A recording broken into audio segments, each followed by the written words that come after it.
Group therapy has been around for decades. It's seeing, though, a major resurgence across the United States. Many people discovering the power of shared experiences and connections, both personally and professionally. We are very thrilled to have Dr. Elliot Zeisel. Zeisel. I did it. I got it right. With us this morning. You're called the Godfather of Group Therapy in America. What is that? And tell the folks what that name means when you hear somebody say that about you. Have you been talking to my wife? We have. Matter of fact, let's bring her in. No, I'm teasing.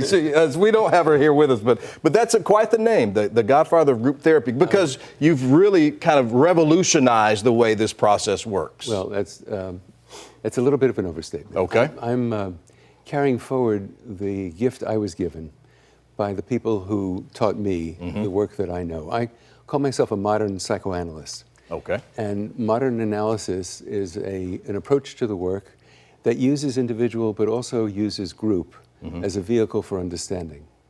And I've been gifted a method that I was able to bring to Austin. I've been in Austin working directly and indirectly for the last 26 years. So I've had a chance to train a generation of people in group treatment. And because of that, I guess I can say I have some grandfather-like qualities, but certainly not the grandfather of treatment. Let's talk about your work and in the course of time, the pandemic. When the pandemic came, I'm assuming things before the pandemic and after the pandemic, as far as group therapy is concerned, kind of changed. We've seen a massive rise in interest post-pandemic. Is that the case? Have you seen that? Absolutely. The impact of the pandemic on human relations is profound. Something I don't think we're understanding very well yet, but we're beginning to. In fact, I'm lucky enough to be part of a film experience. The film is titled Group, the Schopenhauer Project. And it's a feature-length film. It's a narrative film. It's a film about what happens in group, but it's also a film about what happened to relationships during COVID. So that is going to be something you're going to talk about this weekend. You're going to be doing a special presentation of the film at St. Edward's University right here in Austin. Yes, that's true.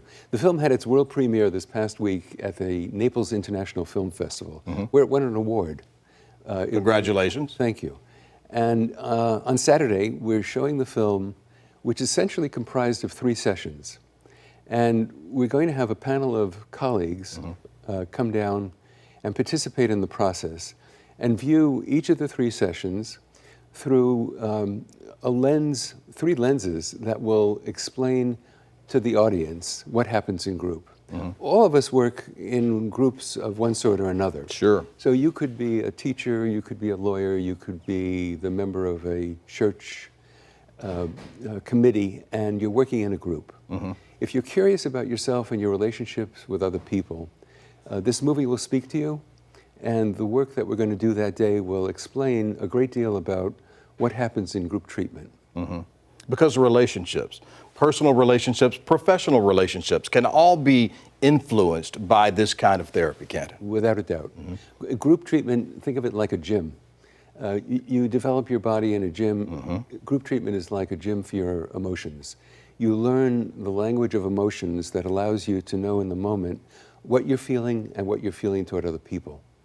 And if you can do that, you have a much better chance of succeeding in life. You've done work via Zoom with different groups. How does the interaction between someone that's accepting the therapy and the recommendations and the ideas that you have over a Zoom link differ from someone you're sitting across from like we're doing now? Oh, that's a very good question.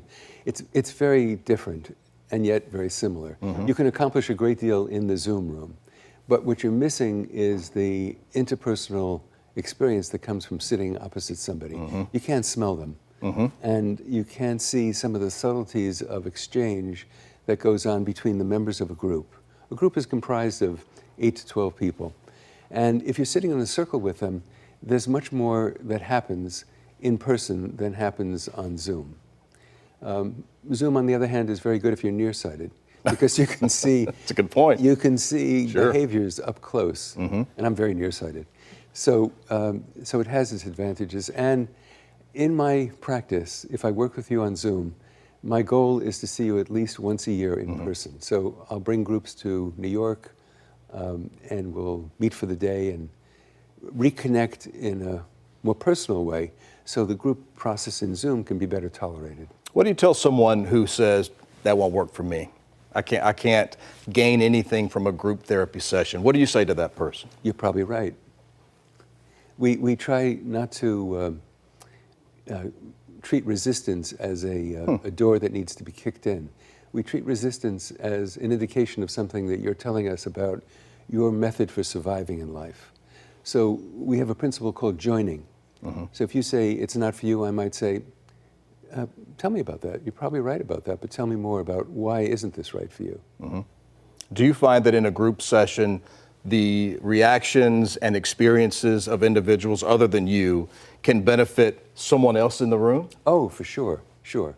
When somebody in group is talking, they're speaking usually for 5 or 6 people. So it's through the identification process that you end up seeing yourself and learning about yourself and learning about coping strategies, about the language of connection that facilitate life outside the room. And those connections have changed, haven't they, since 2020, 2021? The way people connect, the way people converse has really changed, hasn't it?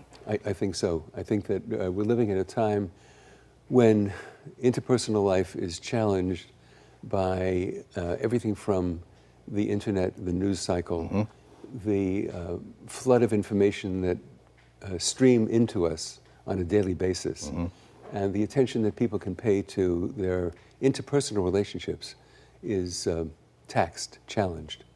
There's a mental health crisis, as you're well aware, in the country at the moment.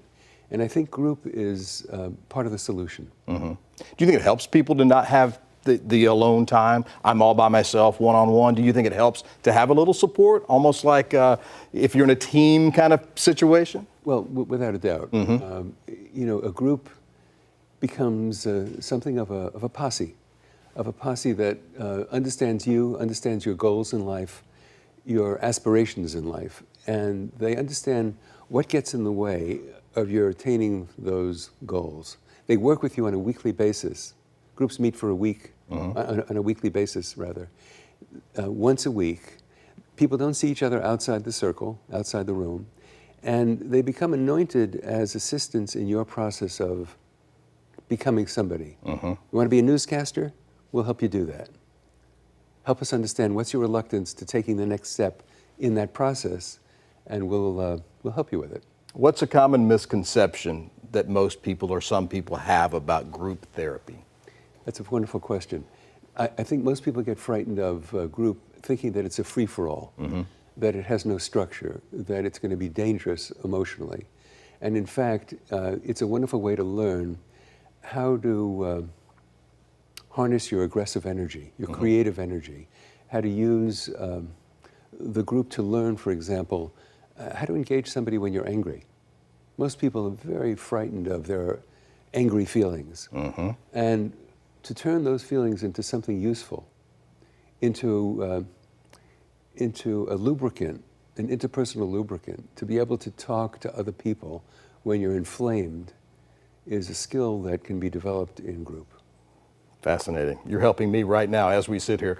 Let's talk more before we let you go about the event happening this weekend. The film, already an award-winning film, will be shown at St. Edward's University, and you will have, is this going to be open to the public? Is it for students primarily at St. Edward's? Tell us more about that. Great question.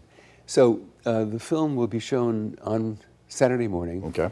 We're gathering at 8:30 in the morning at St. Ed's.